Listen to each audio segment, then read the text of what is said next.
Okay, now that we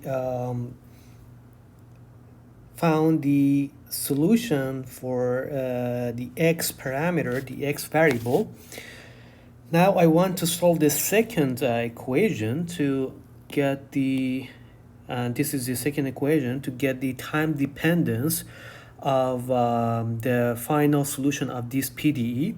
So here is this equation, so I'm gonna write it down again and solve that equation, okay? So let me just add two more pages here. Okay, so let's see, this was the first equation that we solved, and now I want to go to the second equation.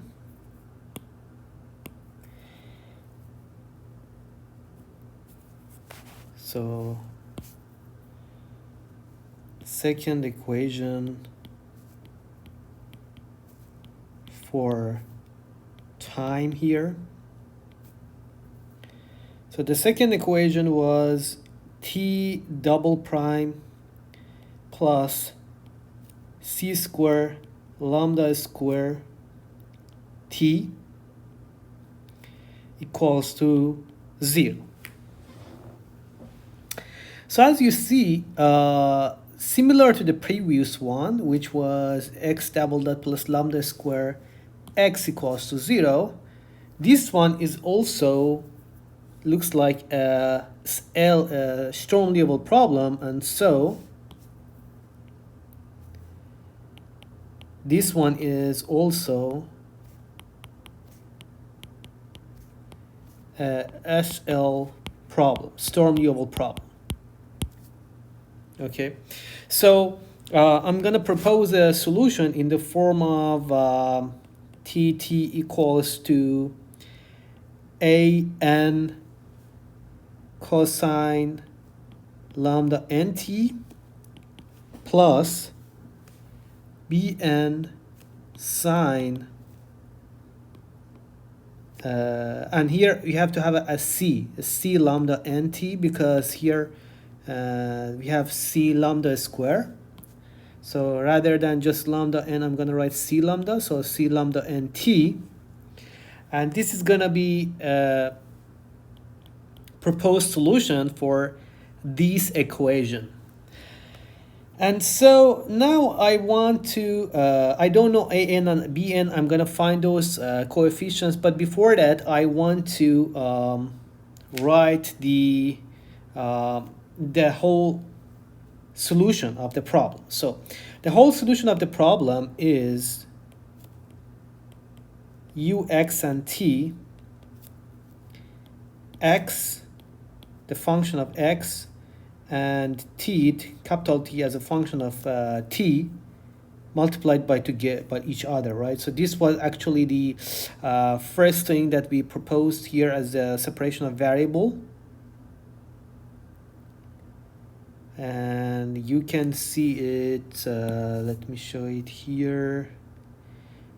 So this is the original equation, right? So this was the proposed solution for this type of problem, and so this is going to be the final solution of that. And we found x here, the final solution of x here, and also the t here, right? So I'm just going to substitute those here to find the final solution. So ux and t equals to sigma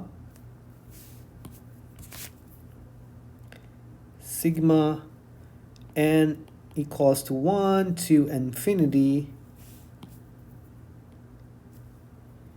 of, I will first write t, so the t is here, an cosine c lambda n t plus bn sine c lambda n t. So this is t, and then x, we have it from here, c1 sine lambda nx. So I'm just gonna write this down, C1 sine lambda n x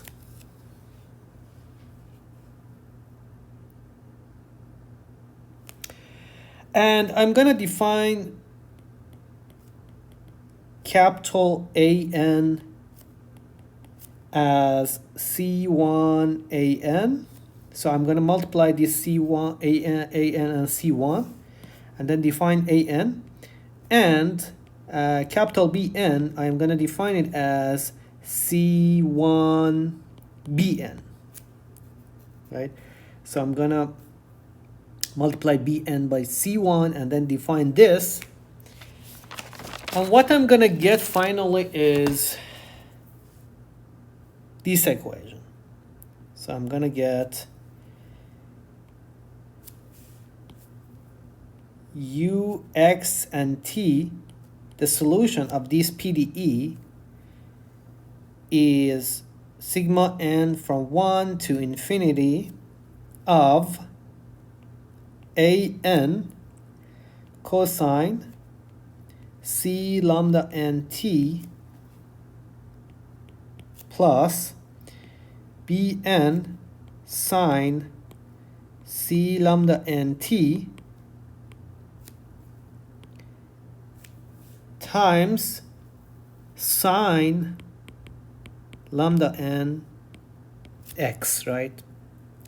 So the C1 is embedded into Bn and An. And so this is the general solution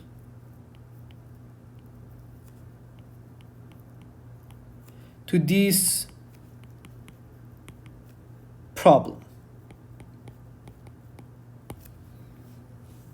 This is the final solution and the general solution for this problem. So let me show it with this. Okay, so the only thing that is unknown here is the coefficients Bn and An, right? And other than that, we have everything. We know the lambda. We know lambda n because here, these are the lambda n's. Let me write them down. So lambda n is 2n minus 1 over 2 pi for n equals to 1, 2,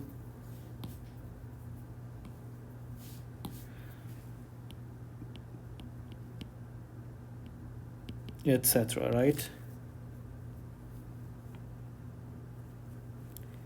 2n minus 1, over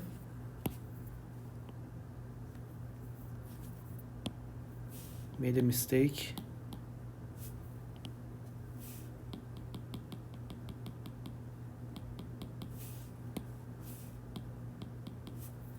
This is 2L, right? 2n minus 1 over 2L times pi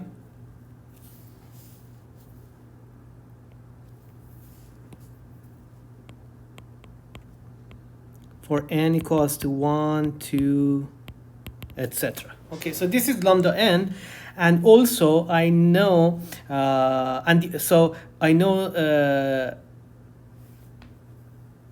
C here from the original equation. So this is a given constant in the problem statement. So the only unknown here that remains, and we need to reveal that, is are these two coefficients, An and Bn, okay? So the next thing I'm gonna do is to find these coefficients, okay? So I don't know why this happened, 2n minus 1 over 2L,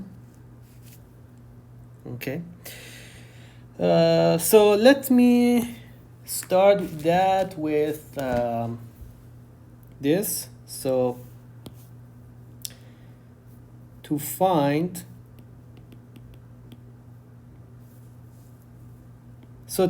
AN and BN, if you remember, we have applied the boundary conditions for X, and this is what I said we need to do for the x, we need to apply the boundary conditions in the problem, and for t, or time, we need to apply the initial conditions, which are these two, and we have not used them so far. So in order to find an and bn, we apply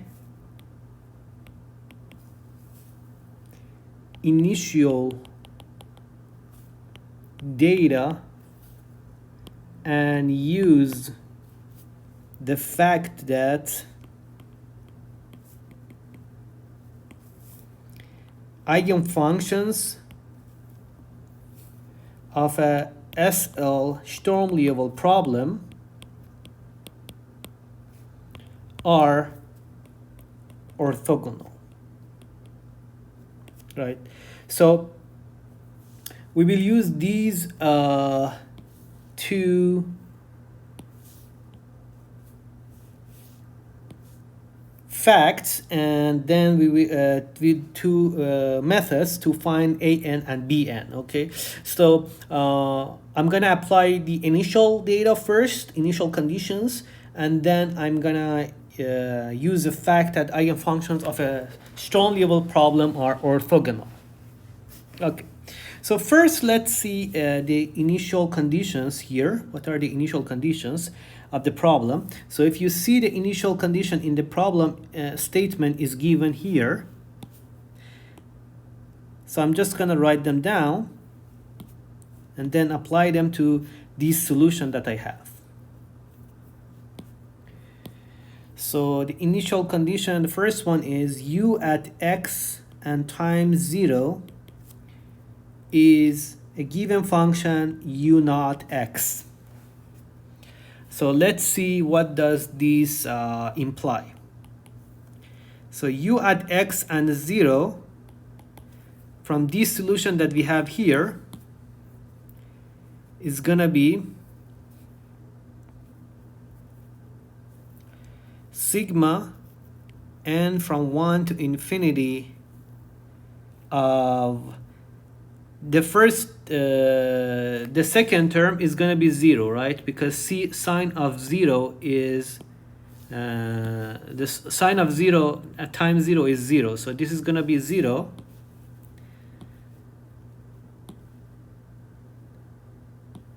And I'm going to only have this term, and this term is going to become 1 because the cosine of 0 is 1. And so I just write an for the first bracket. The whole bracket is going to be an.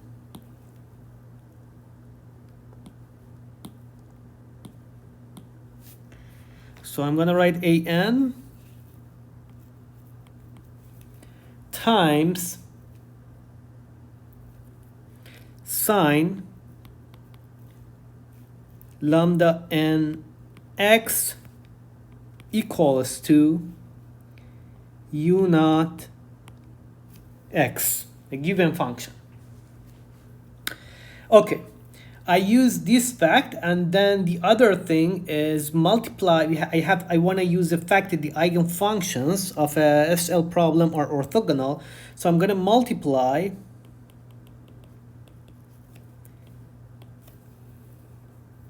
both sides of this equation by sine lambda mx and integrate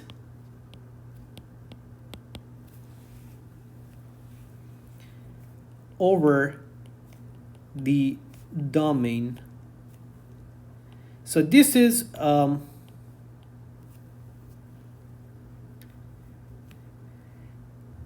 if you remember, this is the same similar technique that we use for solving the previous problem. So let me do that. First, I'm gonna multiply the right hand side and then take an integral, because this is the inner product of that function.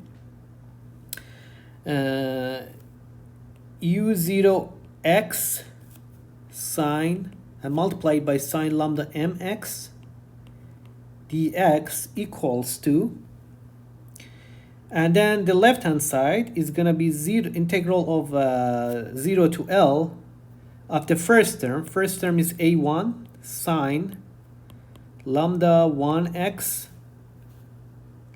sine multiplied by sine lambda mx dx. So this is the first term of that. The second term is integral of 0 to L a2 sine lambda 2x sine lambda mx dx. And this goes on and on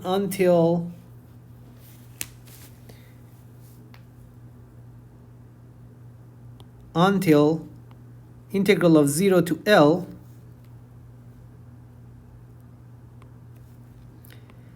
am when n equals to m sine square lambda m, right, x dx. And the reason is we have two signs, right? So I just wrote sine square lambda mx, and this continues until n for n to infinity.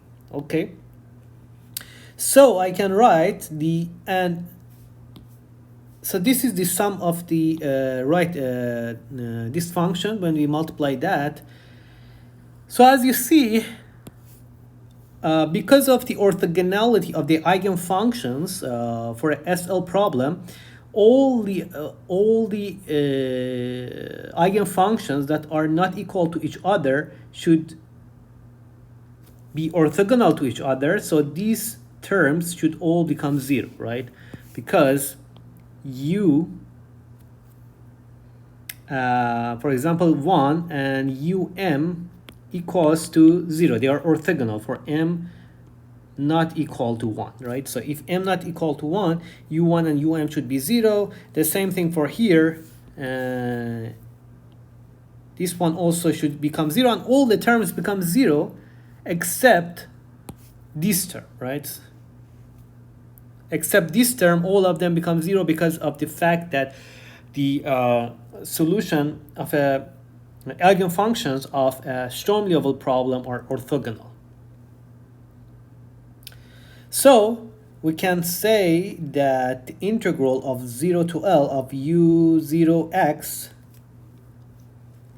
sine lambda x dx equals to, and am is a coefficient constant, so I can take it out of the integral. Am, integral of 0 to L of sine square lambda mx dx. Okay.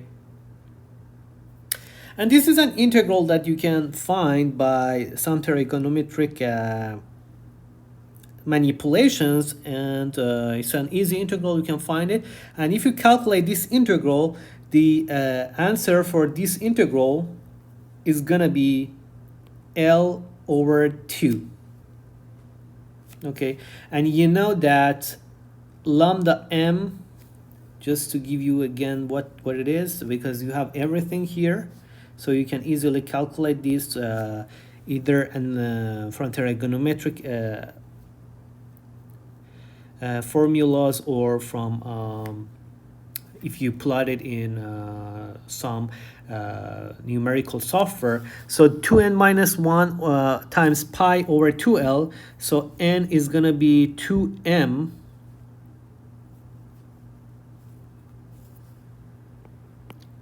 minus 1 over 2l times pi, right?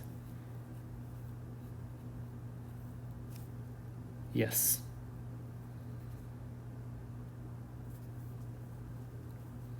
So we have everything for that,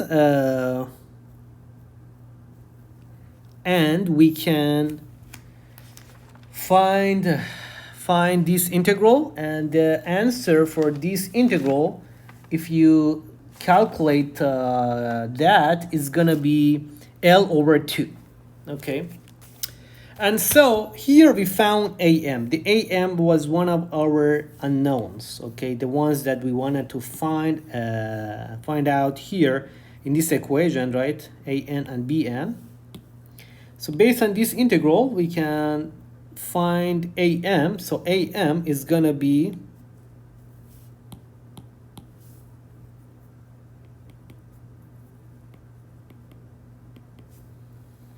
two over L integral of 0 to L u0 x sine lambda m x dx.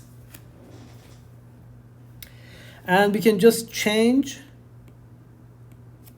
m with n, right? This is just a name, right?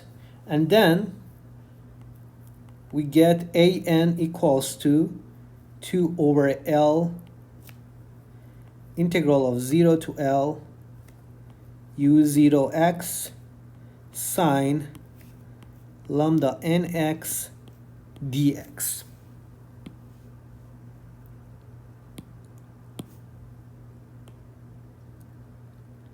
Okay, so this is the first unknown that we found based on the initial condition.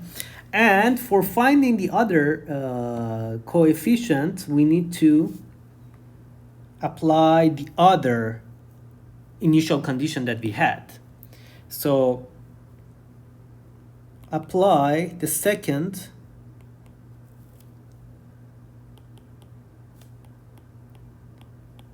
initial condition to find Bn.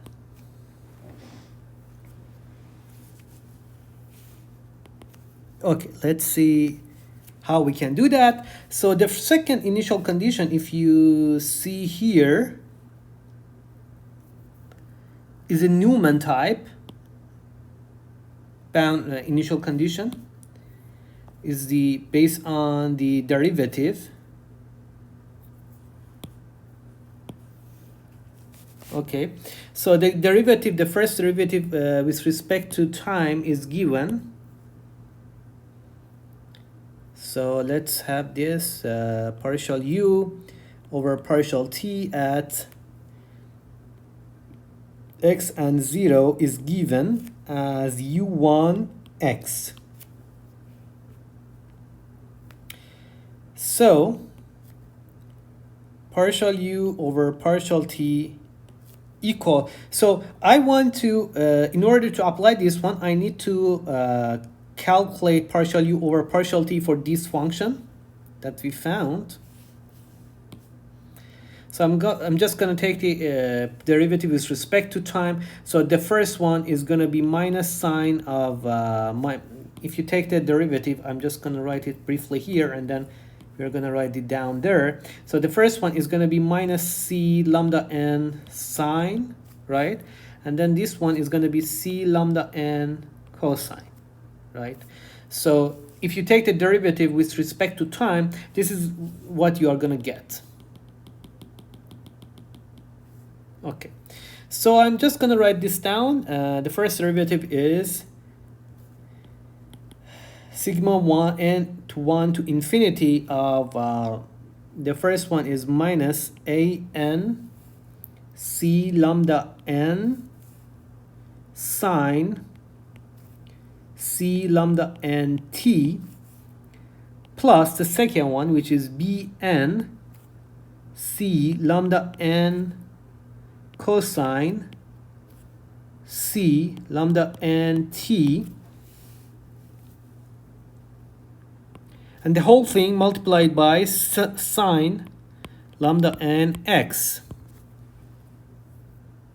Okay, so this one at t equals to 0, I have to calculate that.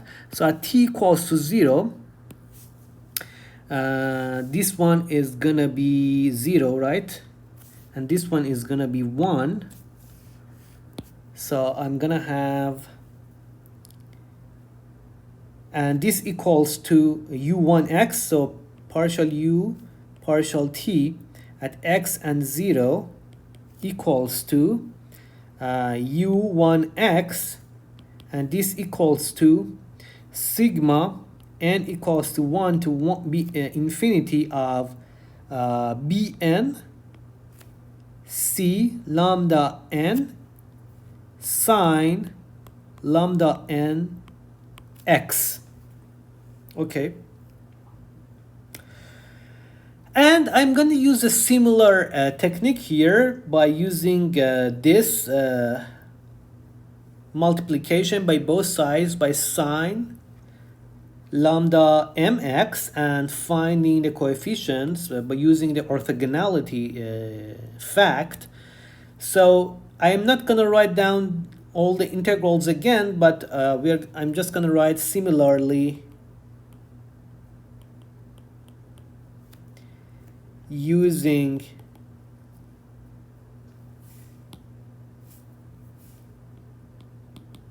multiply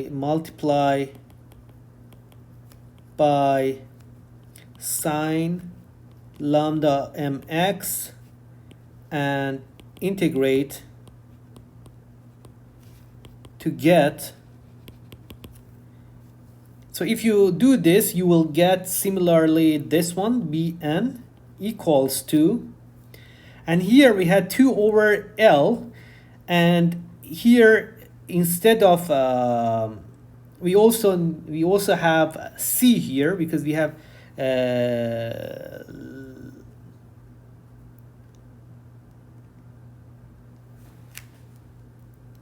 C lambda n. Let me just make sure about something before I write this down.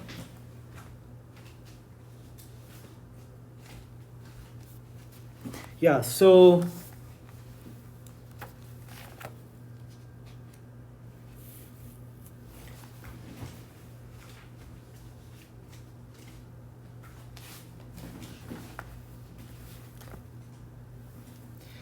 here in the previous equation we had an here, right? And here instead of an alone we have like bn times c lambda n, right? So we have an additional c lambda n here. So I need to account for that. So I'm just gonna write bn instead of an. I just want to use the same thing here, okay? I just want to use the same thing here. And so instead of an in this formula, I'm just gonna write bn times c lambda n to be similar to that one. And this equals to 2 over L of integral of 0 to L based on this one. Instead of u not x, I have u1x here. And sine lambda nx lambda n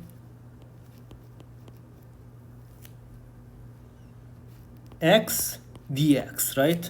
So everything is similar, only I have these two additional things here. So what I'm gonna get finally is bn is 2 over c lambda n L, the integral of 0 to L u1x sine lambda n x dx.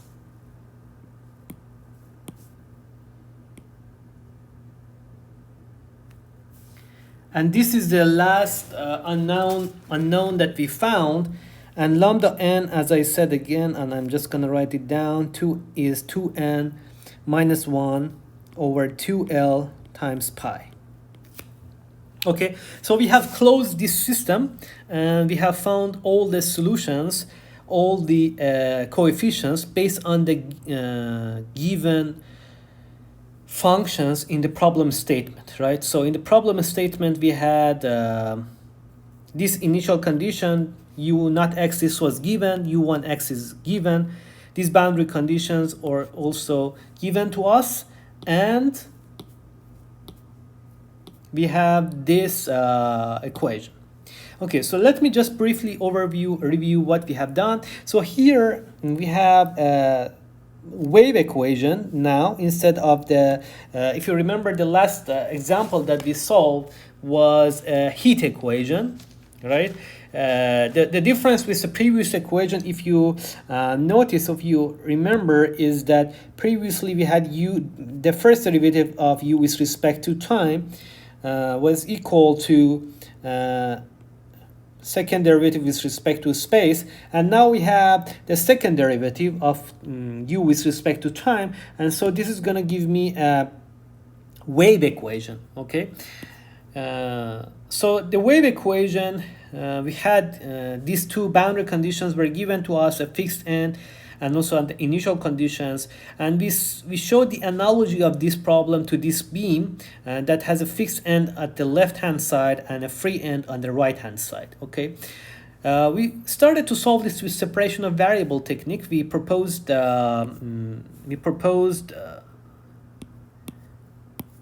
this solution here, and then we substitute back into the original PDEs that we wanted to solve, and we got this equation, which is the basis of the separation of variables for two functions, and then we equaled this equation to minus lambda square, and then we find these lambdas. So first we have two equations that we need to solve. One is for x, or space, and the second one is for time. So I solved this for the space problem. It is a Sturm-Liouville problem. So we have this given solution, and then we apply the boundary conditions to find this C1 and C2, where the unknown of this problem. Okay, just remember, you need to apply boundary conditions for x and initial conditions for time. Okay, and then we found this non-trivial solution for lambda, and we found this eigenvalues and also the corresponding eigenfunctions for these eigenvalues. And I showed some solutions, first three eigenfunctions of this problem, where they both satisfy the boundary conditions, and these are actually called the modes of vibration. How that beam that I showed is going to vibrate, right? So it can vibrate like this, or it can vibrate like this. This is a wave equation, right? So this is the modes of that. And then we went forward and we solved the second equation for time. Again, this equation was a Sturm-Liouville problem. So I put this down.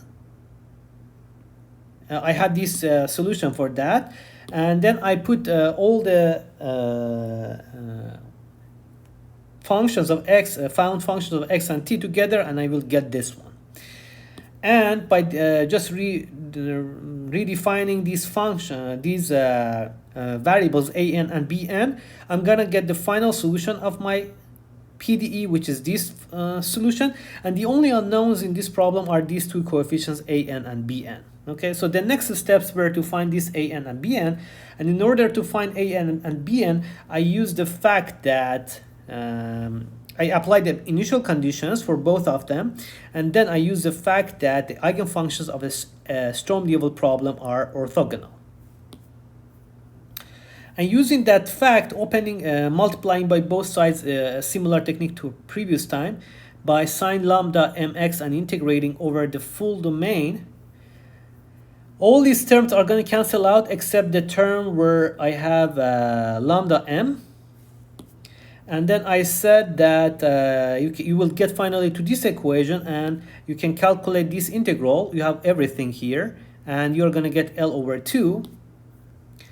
And this is going to give us the first coefficient, which is an, based on the initial data u naught x.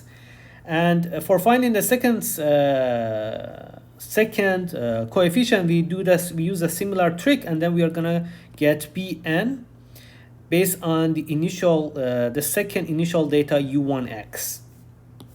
Okay, so this was a general theme of how you can apply separation of variable technique to solve PDEs, and this is very important method, a very powerful method for solving these PDEs analytically. Okay, so in the next lecture, I'm gonna start working on the complex Fourier transforms, which are very important integral transforms that can be used for solving PDEs, and that would be the last topic of the analytical part of the course. And after that, you have these analytical bases, we are gonna go to the numerical side, discretizing these equations because all the PDEs that we are solving are still considered simple PDEs, and as you know, there are lots of nonlinear PDEs that cannot be solved analytically with these approaches, and so we are going to use